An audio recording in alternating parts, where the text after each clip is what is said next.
I didn't think a house could feel different without a single wall being moved.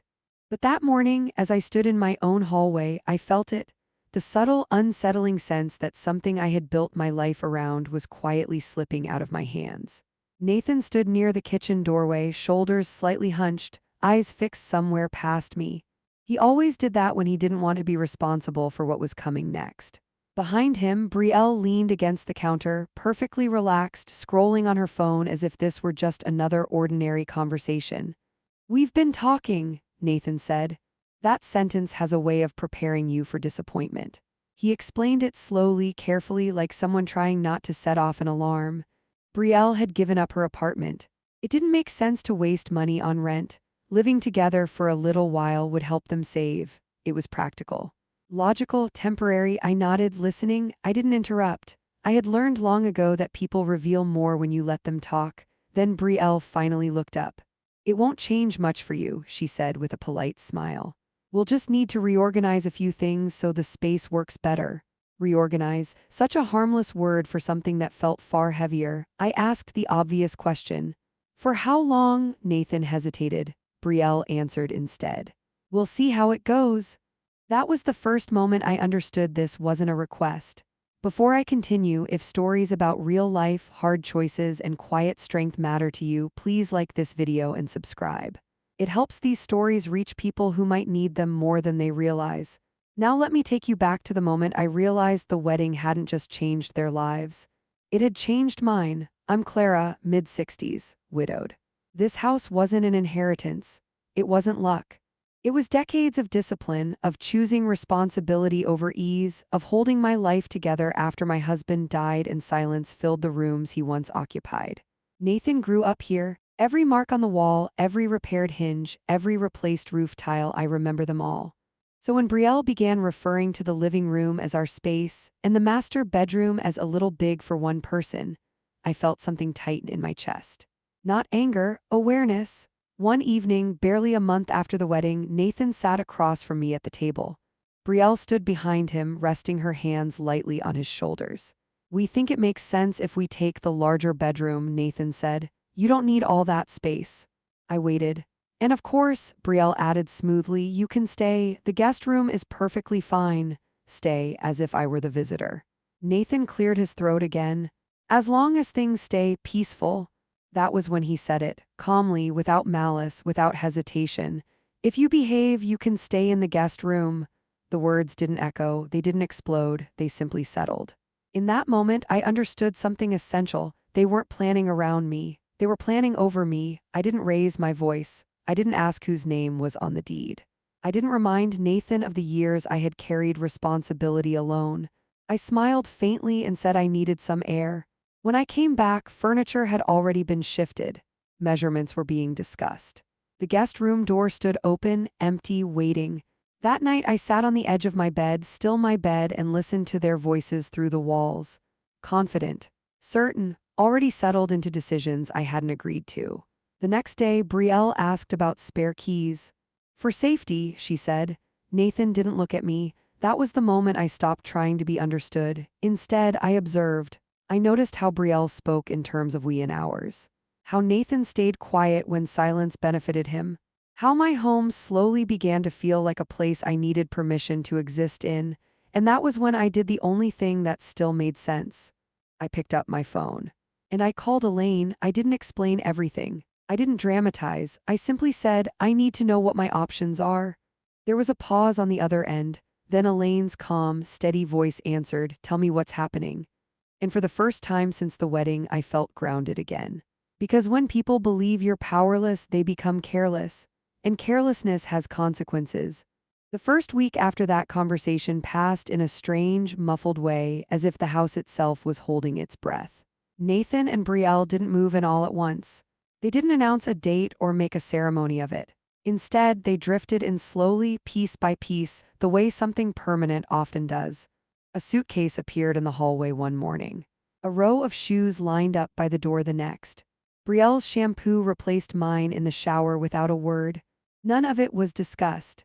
It was simply done, and Nathan pretended not to notice how every small change pushed me a little further out of my own space. I continued my routines deliberately. I made my tea the same way each morning. I watered the plants by the window. I folded my laundry carefully and returned it to my room, the room that still felt like mine even though I could sense its days were numbered. Brielle watched these habits with polite interest, as if observing an exhibit she planned to renovate. She commented on things casually, always smiling. This table would look better closer to the window. The hallway feels cluttered. You don't really use the dining room, do you, Clara? Her tone was never sharp. That was what made it effective. Nathan avoided being present during these moments. He stayed late at work. He took calls in the car. When he was home, he scrolled on his phone or retreated to the bedroom with Brielle, leaving me to absorb the quiet pressure on my own. When I did speak to him, he responded the way he always had when something required courage. Let's not make this a big deal. She's just trying to help. You know how sensitive she is. I wondered, not for the first time, when my own sensitivity had become irrelevant. One afternoon, I came home to find my favorite armchair moved. It had been pulled away from the window and replaced with a sleek chair that looked like it belonged in a hotel lobby. My chair sat awkwardly near the wall, out of place, diminished. Brielle noticed my pause. I hope that's okay, she said lightly. The room just flows better this way. I didn't answer. I stood there a moment longer than necessary, then walked past her to my room.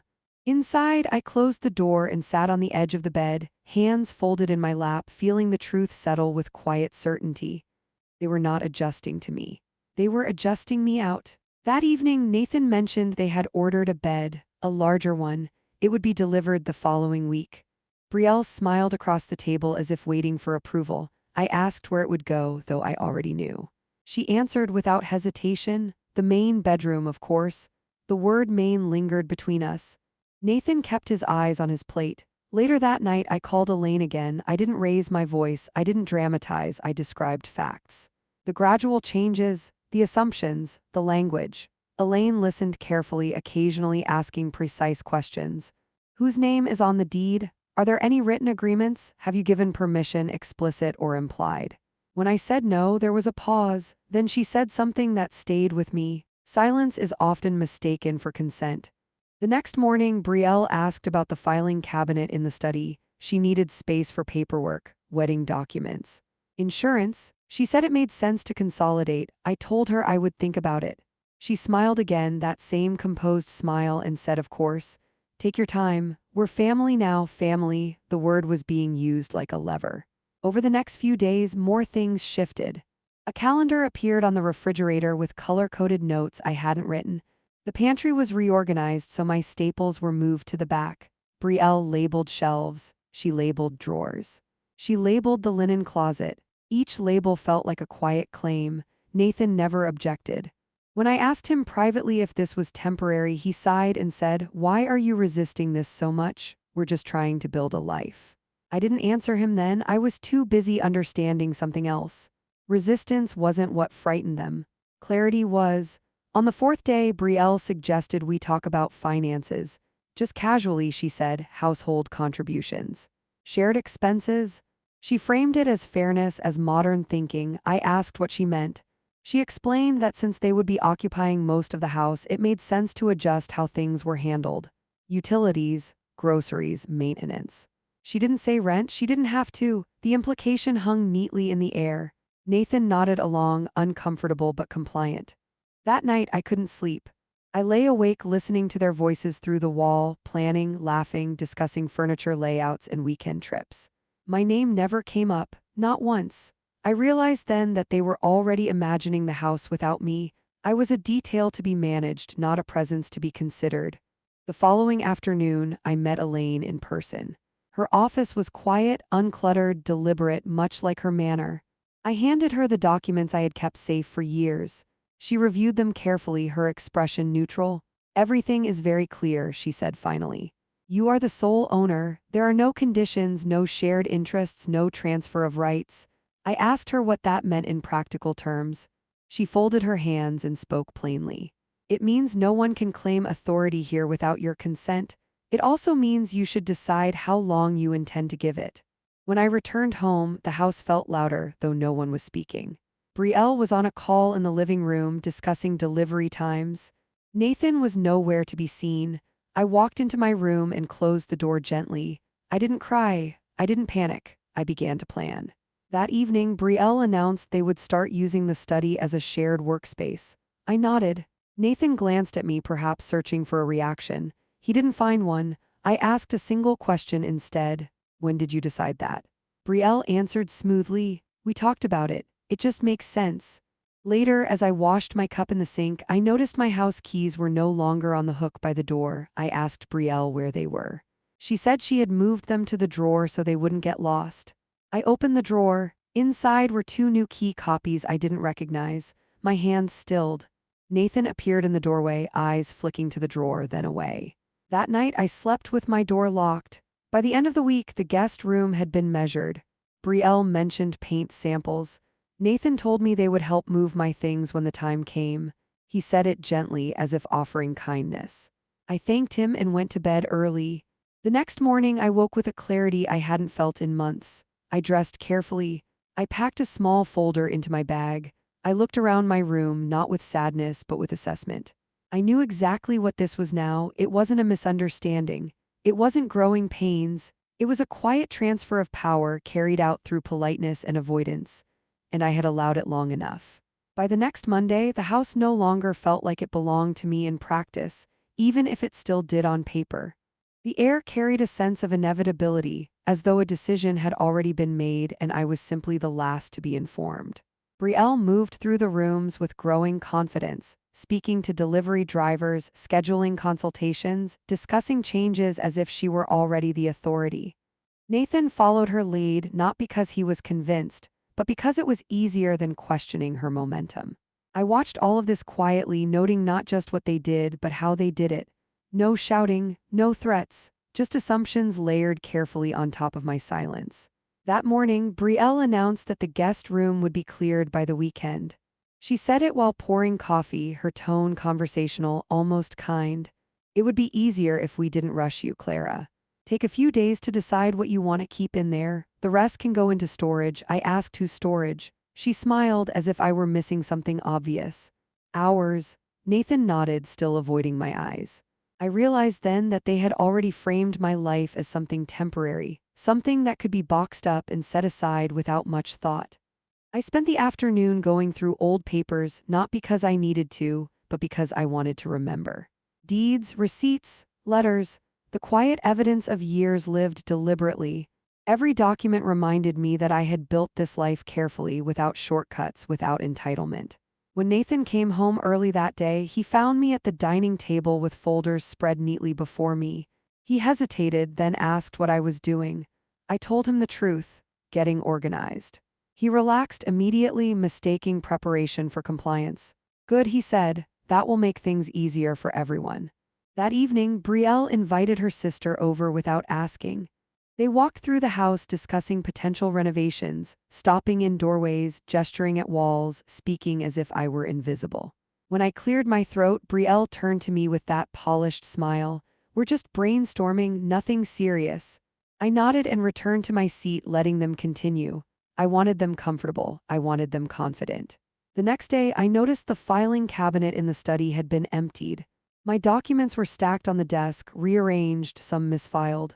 Brielle said she needed the cabinet for joint paperwork. I told her I would handle my own files from now on. She paused, then said of course, though her eyes hardened for just a moment. Nathan later suggested I was being territorial. It's just a cabinet, Mom. I didn't correct him. I simply moved my documents into a locked case and placed it in my room. By midweek, the tension had shifted. Brielle was no longer testing boundaries. She was stepping over them. She informed me that the utilities would be transferred into their names for convenience. I asked when this had been decided. She said it was logical since they would be managing the household moving forward. Nathan stood beside her, hands in his pockets, saying nothing. I told them I would think about it. Brielle's smile thinned. Nathan looked relieved that the moment had passed without conflict. That night, I called Elaine again. I told her everything, calmly, precisely.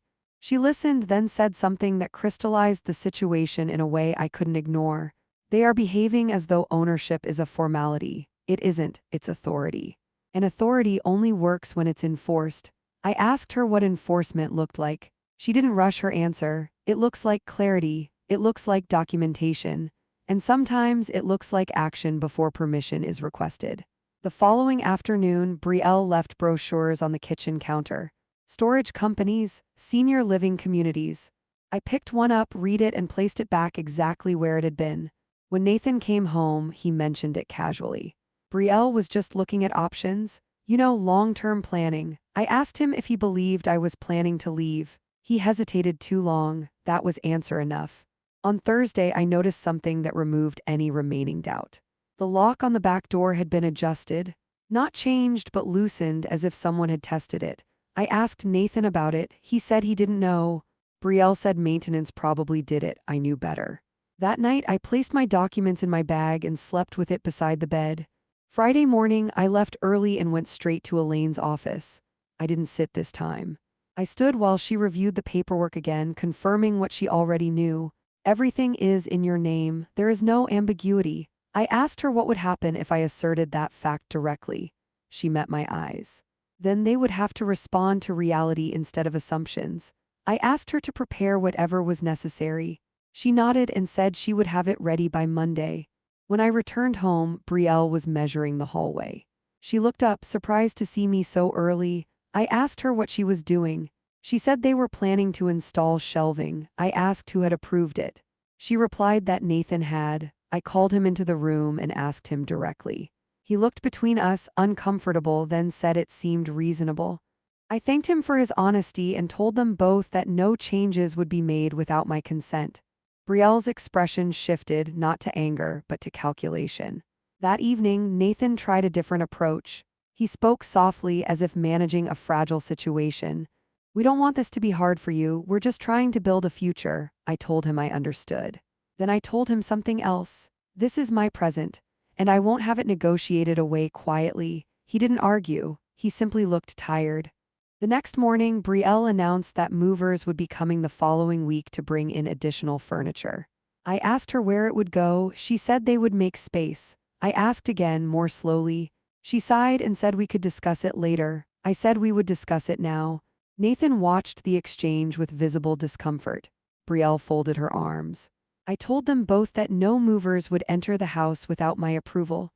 Brielle laughed lightly and said I was being dramatic. Nathan asked if we could all calm down. I didn't raise my voice. I didn't argue. I simply told them that this conversation was no longer hypothetical, that any further assumptions would be addressed formally. Brielle's smile disappeared entirely for the first time. Nathan finally looked at me, really looked at me, as if realizing something had changed. That night, I packed a small overnight bag and placed it by the door. Not because I planned to leave, but because I wanted them to believe I might. Sometimes uncertainty is the only thing that disrupts entitlement. I slept soundly for the first time in weeks. On Sunday afternoon, Brielle asked if I had thought about the guest room timeline. I told her yes. She leaned forward, attentive. I told her I had decided there would be no timeline. The room would remain as it was. The house would remain as it was, and any future decisions would be made by me. Nathan started to speak, then stopped. Brielle looked at him, then back at me. That was the moment they understood something fundamental. I was no longer absorbing their plans. I was interrupting them. An interruption, I had learned, was the beginning of authority being reclaimed. The shift didn't announce itself loudly. There was no argument, no slammed doors, no dramatic confrontation. It arrived quietly, disguised as routine. That was how Brielle operated best. She preferred control without friction, authority without resistance. And for a long time, my restraint had made that easy for her. But by the time this week began, silence had stopped working in their favor. It started with the mail. I noticed envelopes addressed to Nathan and Brielle arriving more frequently, official-looking ones, the kind that suggested permanence. Utility notices, bank correspondence. A credit card statement with my address printed beneath their names. I set them aside neatly and waited. That evening, I placed the stack on the kitchen table and asked, calmly, when my address had become their billing address. Brielle didn't look surprised. She said it was temporary, easier. Nathan nodded, repeating the word easier as if it explained everything. I told them it didn't. Brielle responded with practiced patience. Clara, you don't have to see everything as a threat. We're just consolidating, that word again, consolidating, as if my life were a set of files that could be merged without consequence. I asked her to change it back. She smiled and said she would look into it. Nathan changed the subject. The next morning, I woke to the sound of someone on the phone in the hallway, Brielle speaking softly but urgently. I caught fragments. Renovation schedule. Delivery window, approval pending.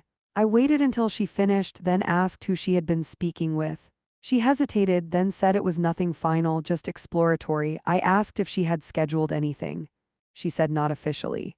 I asked again, more precisely. She admitted a consultation had been booked for the following Tuesday. I told her it was canceled. She laughed lightly, the way people do when they think someone is bluffing. Nathan stepped in, suggesting we talk about it later. I told him later had passed. Brielle's eyes sharpened. She said the house needed updates, that it wasn't practical for 3 adults to live without adjustments.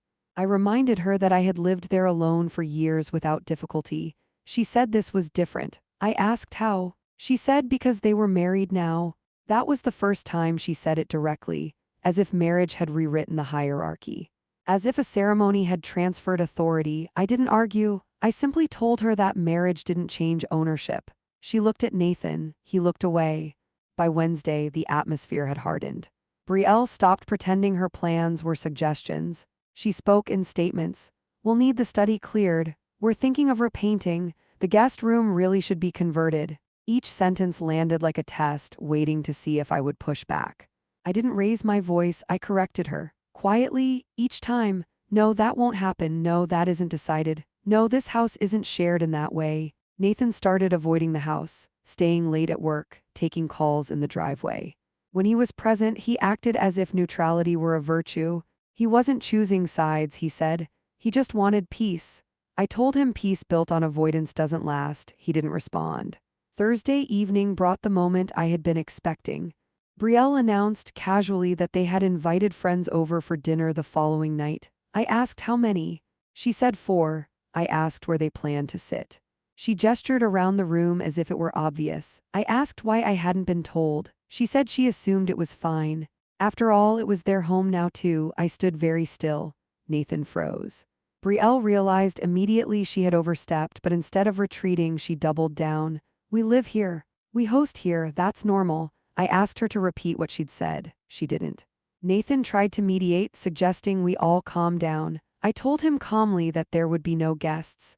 Brielle's expression hardened into something colder. She said I was being unreasonable. I said I was being clear. That night I locked my door, not out of fear but intent. I wanted to be alone with my thoughts. I called Elaine and told her everything.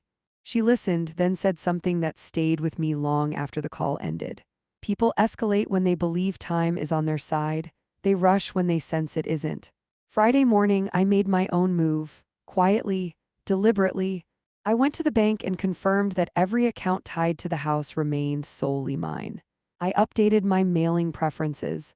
I placed a temporary credit freeze not because I suspected theft, but because prevention is a form of clarity. Then I went to a storage facility and reserved a unit, not for my things. For theirs. When I returned home, Brielle was in the living room with fabric samples spread across the sofa. I asked her what they were for. She said curtains. I told her they wouldn't be installed. She said they already paid a deposit. I told her she should request a refund. Nathan watched the exchange, silent, visibly torn. That evening, he knocked on my door. He said Brielle was upset, that she felt unwelcome. I told him that was unfortunate. He asked if we could compromise. I asked what compromise looked like. He hesitated. I filled the silence. Compromise would require mutual authority. There isn't any. This isn't a negotiation. He looked at me as if seeing me clearly for the first time. Saturday arrived with an unexpected calm.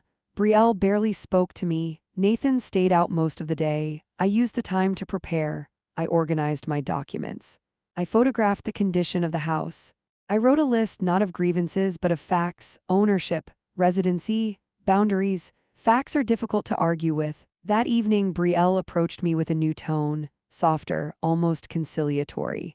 She said maybe things had moved too fast, that perhaps we should all take a breath. I agreed. Then I told her something else. Slowing down didn't mean stopping my actions. It meant she should stop hers. She asked what I meant. I told her she would find out soon enough. Sunday morning, I placed a single folder on the kitchen counter. Not hidden, not dramatic, just present. Brielle noticed it immediately. She asked what it was.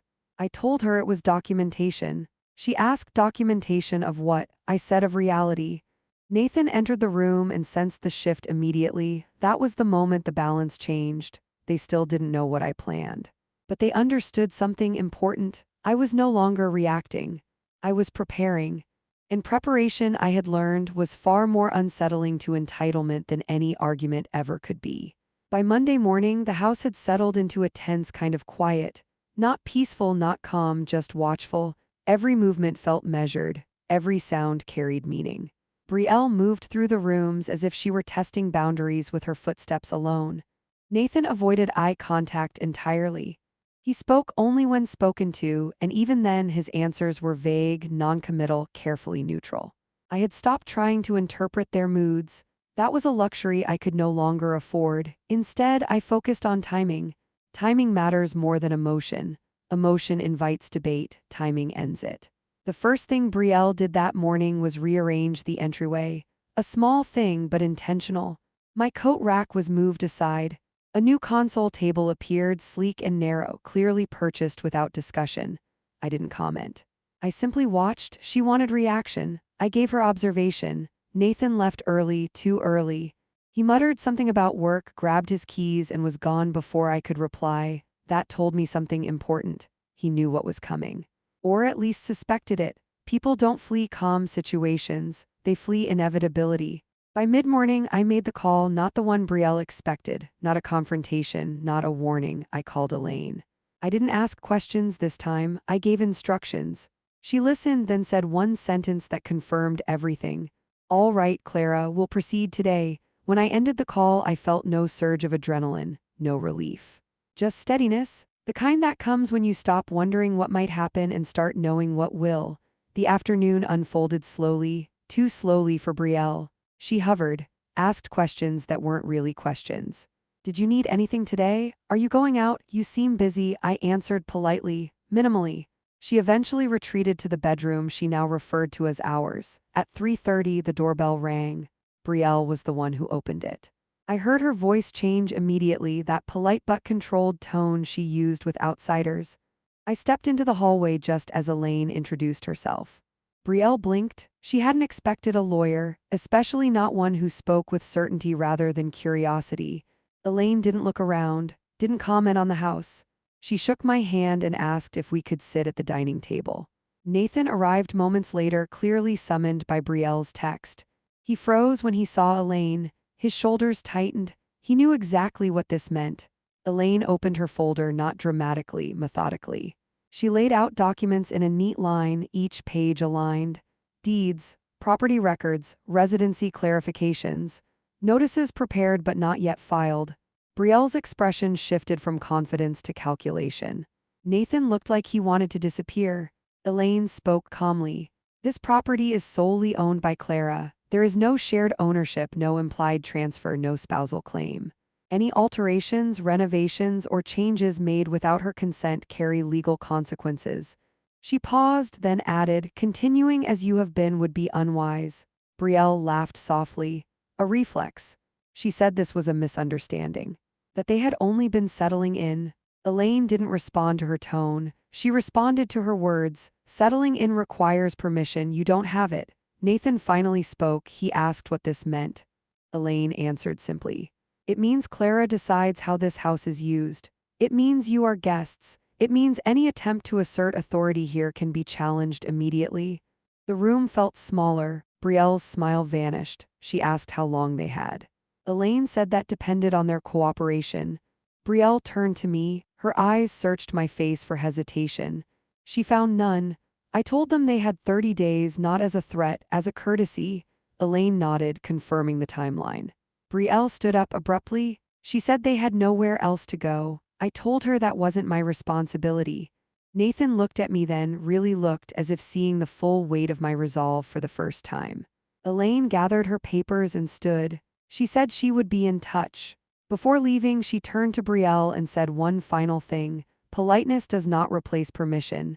and marriage does not replace ownership.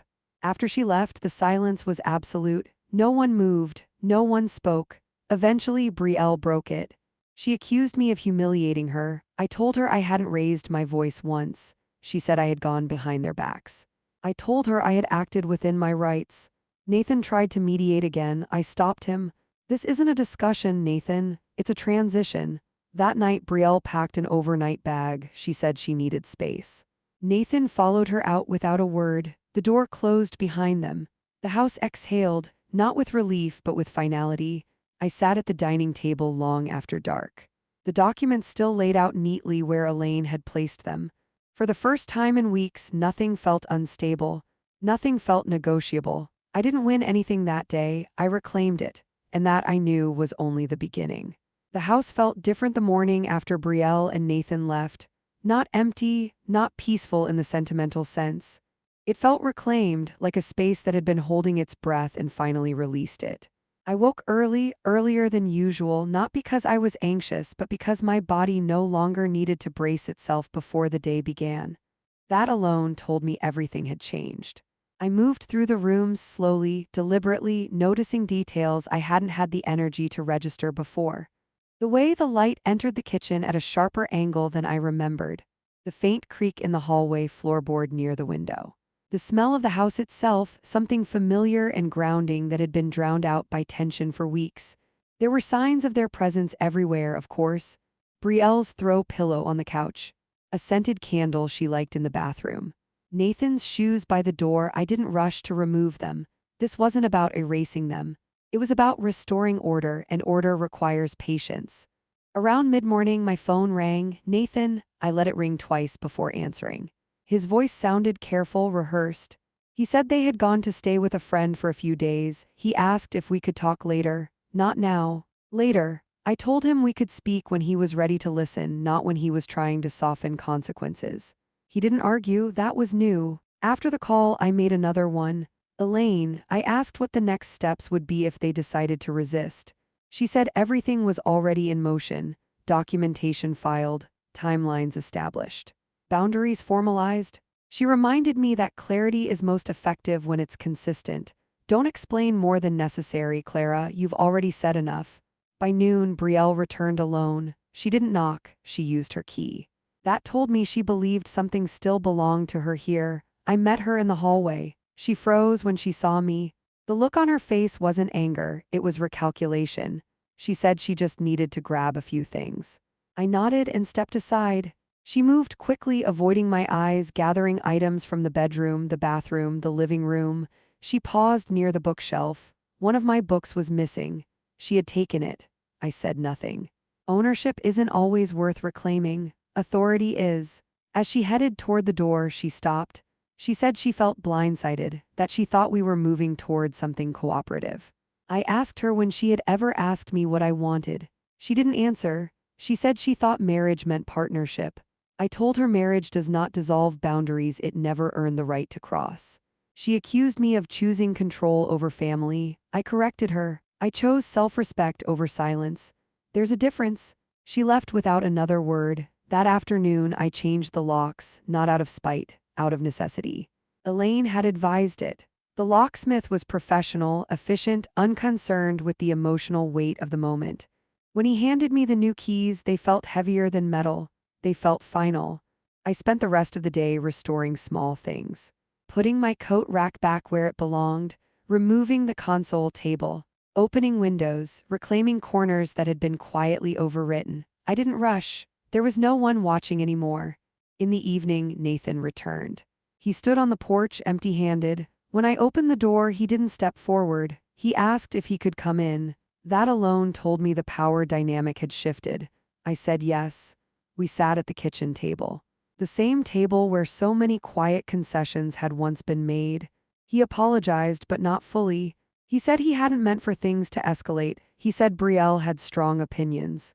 He said he didn't want conflict. I listened without interrupting. Then I told him something he hadn't expected.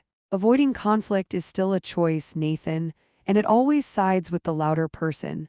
He looked down. He asked if there was any way forward. I told him there was, but not the one he wanted. Respect first, distance second. Relationship later if earned. He nodded slowly. He asked if he could come by sometimes. I said we'd discuss that when trust wasn't theoretical. Before he left, he asked one final question: if I regretted calling Elaine. I answered honestly, no, I regret not doing it sooner. After he left, I locked the door and leaned against it for a moment. Not because I was overwhelmed, but because I was finished.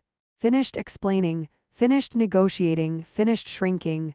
That night I slept deeply. No dreams, no rehearsed arguments, just rest. The kind that comes when your space finally reflects your spine. By the end of the week, the house felt like mine again. Not because it was empty, but because it was honest. Nothing here pretended to be temporary. Nothing waited for permission it didn't have. And for the first time in a long while, I understood something clearly. Quiet strength doesn't announce itself.